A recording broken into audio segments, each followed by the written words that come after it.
आज तारीख 9 फरवरी 2021 है और हमें द हिंदू न्यूज़ डिस्कस करना है। हमारा जो टॉपिक होगा, पहला युद्ध अभ्यास से संबंधित भारत और अमेरिका के मिलिट्री के बीच किया जाता है, इसको देखेंगे। दूसरा, नेशनल क्लीन एयर प्रोग्राम के बारे में जानेंगे। थर्ड जो होगा अमेजोनिया 1 सैटेलाइट से संबंधित है। चौथा टॉपिक है डेमोक्रेसी इंडेक्स 2020। इसके अलावा पांचवा टॉपिक होगा तमिलनाडु के टाइगर रिजर्व बनने वाला है पांचवा, श्री विल्लीपुथूर मेघामलई टाइगर रिजर्व, इसे देखेंगे। इसमें हम बेगई नदी के बारे में भी जानेंगे। चलिए शुरू करते हैं। पहला टॉपिक है युद्ध अभ्यास 2020। ये जो है भारत और अमेरिका के बीच किया गया युद्ध अभ्यास है। ये आर्मी के बीच किया जाता है, यानी कि एक किया गया राजस्थान के बीकानेर जिले में। कब से कब तक देखिए, 8 से 21 फरवरी तक किया गया। यह जो एडिशन है वह 16वां एडिशन है और ये प्रतिवर्ष किया जाता है। द्विपक्षीय ज्वाइंट एक्सरसाइज है बोथ आर्मीज। जो पिछला बार किया गया था ये कहाँ किया गया था? सिएटल, यूनाइटेड स्टेट में ही। ये प्रतिवर्ष एक वर्ष भारत में और दूसरे वर्ष अमेरिका में किया जाता है। इसमें दोनों जो आर्मी होते हैं अपने तकनीक को, स्किल्स को और एक्सपीरियंस को क्या करते हैं? साझा करते हैं।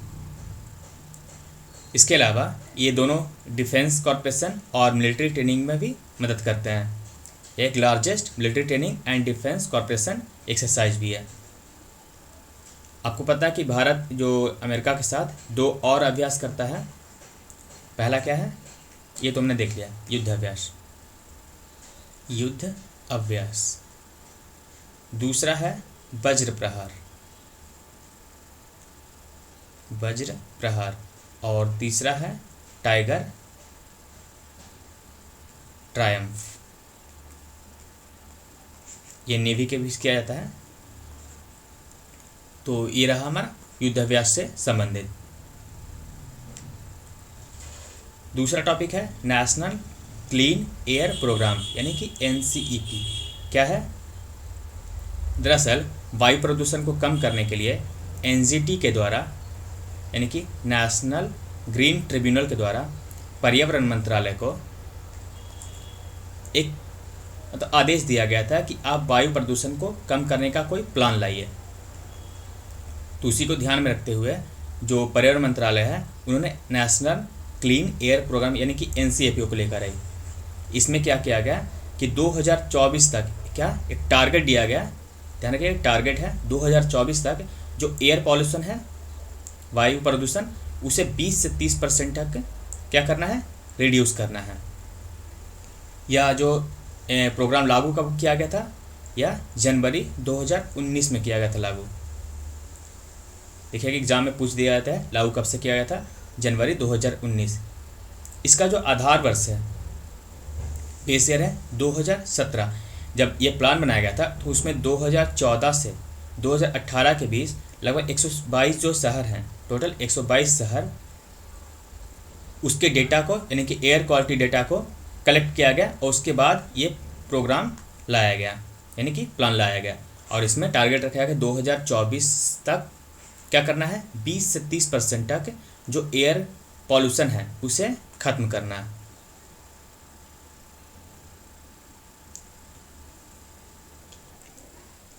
यह चर्चा में किस लिए था? क्योंकि कल पर्यावरण मंत्रालय के द्वारा, यानी हमारे जो प्रकाश जावड़ेकर है उनके द्वारा क्या किया गया कि नेशनल क्लीन एयर प्रोग्राम के बारे में बताया क्या 122 जो जिले एयर शहर हैं उसमें लागू कर दिया गया है।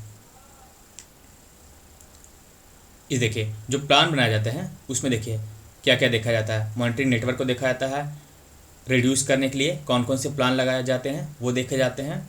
इसके अलावा एक कमेटी भी बैठाई जाती है, उसे देखिए monitoring committee and implementation committee के बारे में।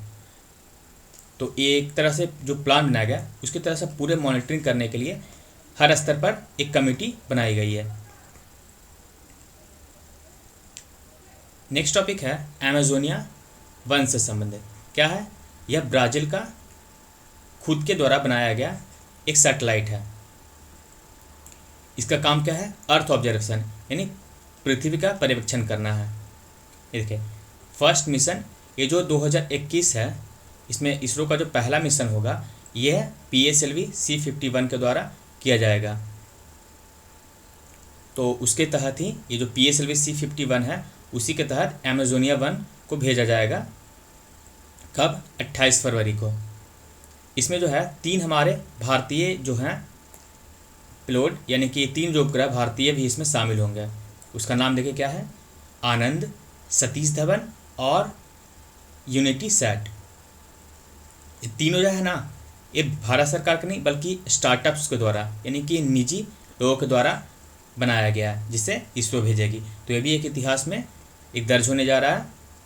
देखिए आनंद को किसने बनाया है? इंडिया स्पेस स्टार्टअप के द्वारा, पिक्सल जिसका नाम है। इसके अलावा सतीश धवन सैटेलाइट को बनाया गया है चेन्नई आधारित स्पेस किड्स इंडिया के द्वारा, ना कि इसरो के द्वारा। इसके अलावा यूनिटी सैट को भी एक निजी कंपनी के द्वारा बनाया गया है, JPR इंस्टीट्यूट टेक्नोलॉजी। ये जो PSLV C15 है, यानी कि लॉन्चिंग जो व्हीकल है, उसके द्वारा यह देश में पहली बार होगा कि किसी commercial private remote sensing satellite को भेजा जाएगा, जिसका नाम क्या है? आनंद। ये जो है रिमोट सेंसिंग सैटेलाइट है, जो कि निजी सैटेलाइट है, इसे इसरो के द्वारा भेजा जाएगा। तो भी एक इतिहास में जो दर्ज हो जा रहा है। इसके अलावा जो अमेजोनिया है, ये ब्राज़ील के द्वारा, जैसे कि वो बताया, ब्राज़ील के द्वारा खुद के द्वारा बनाया गया एक अर्थ ऑब्जर्वेशन सैटेलाइट है। देखिए Amazonia 1 first earth observation satellite entirely developed by Brazil, है ना।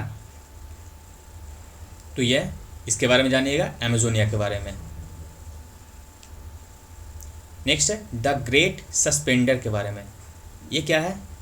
दरअसल मॉलवेयर को रोकने के लिए, देखिए मॉलवेयर को रोकने के लिए ना, ये गूगल के द्वारा, गूगल का एक्सटेंशन है जिसका नाम है द ग्रेट सस्पेंडर। तो यह एक्सटेंशन है। जैसे आप इसे एक्सटेंशन को आप गूगल क्रोम में आप इसे जोड़ सकते हैं, जिससे क्या होगा, आप मॉलवेयर से बच सकते हैं। इसलिए वैसे नाम बड़े हैं, लेकिन इसे बस न्यूज़ में आया था इसलिए मैंने आपको बता दिया द ग्रेट सस्पेंडर के बारे में। नेक्स्ट टॉपिक है लोकतंत्र सूचकांक के बारे में। इसका जो इस बार का जो थीम है क्या है? Democracy index 2020 in sickness and in health. इसे जारी कौन करती है? Economic intelligence unit. यह कब गठित हुई थी? 1946 को। कहाँ इसका जो हेडक्वार्टर है? लंदन में है। यह लंदन आधारित एक जियो, इसमें जो है इसके गठन 1946 में किया गया था। अब हम जानते हैं इसमें कौन कौन से बातें सामने आई।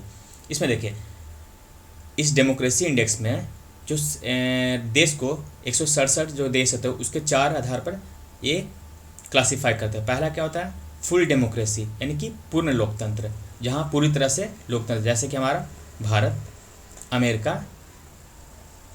दूसरा है त्रुटिपूर्ण लोकतंत्र, जैसे कि आप चाइना को देख सकते हैं, नेपाल वगैरह देख सकते हैं। इसके अलावा हाइब्रिड रिजिम, ये ऐसे होते हैं जैसे कि आप नॉर्थ कोरिया को देख सकते हैं। इसके अलावा सत्तावादी शासन। तो इन 4 आधार पर क्लासीफाई किया जाता है इसे इंडेक्स बनाने में। तो आप ध्यान रखिएगा इन 4 जो बेस है उसके। इसमें जो रैंक दिया गया भारत को वो 53 पोजीशन है, जो कि 2 प्लेस जो है, यानी 2 स्थान जो है पीछे हो गया भारत। यानी 51 था, अब क्या हुआ? 53 हो गया। तो यह भारत के लिए थोड़ी सी बुरी बात है। उसके अलावा जो फर्स्ट पे हैं Norway, Iceland, Sweden, New Zealand, first, second, third, fourth. हमारा भारत 53वें स्थान पर है। ये रहा डेमोक्रेसी इंडेक्स के बारे में। नेक्स्ट है श्री विल्लिपुथूर मेघामलई टाइगर रिजर्व। क्या हुआ कि जो तमिलनाडु की सरकार है इसे तमिलनाडु का 5वां टाइगर रिजर्व बनाने की घोषणा की है। अन्य जो 4 हैं ये देखिए, कलक्कड़, मुंडाथुरई टाइगर रिजर्व, दूसरा अन्नामलाई टाइगर रिजर्व, तीसरा मुदुमलाई टाइगर रिजर्व और चौथा सत्यमंगलम टाइगर रिजर्व और पांचवा श्री विल्लीपुथूर मेघामलाई टाइगर रिजर्व। तो टोटल हो जाएंगे 50 यहाँ टाइगर रिजर्व। इसे जो बनाया गया है, ये देखिए grizzled squirrel wild life sanctuary, यहाँ आप देखिए इसे, और मेघामलाई वाइल्ड लाइफ सेंचुरी जो है, इन दोनों को मर्ज करके, यानी कि ग्रिजल्ड और मेघामलाई दोनों को मर्ज करके बनाया जा रहा है क्या, Shri विल्लीपुथूर Meghamalai tiger reserve, SMTR। तो ये दोनों को मर्ज करके बनाया जा रहा है, ध्यान रखिएगा।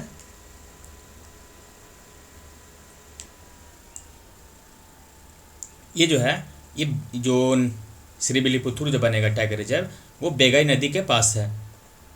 देखिए बेगई नदी जो है एक तमिलनाडु में, ये देखिए यहाँ पर, यहाँ से निकलती है और यहाँ आती है, कहाँ पे, बे ऑफ बंगाल में।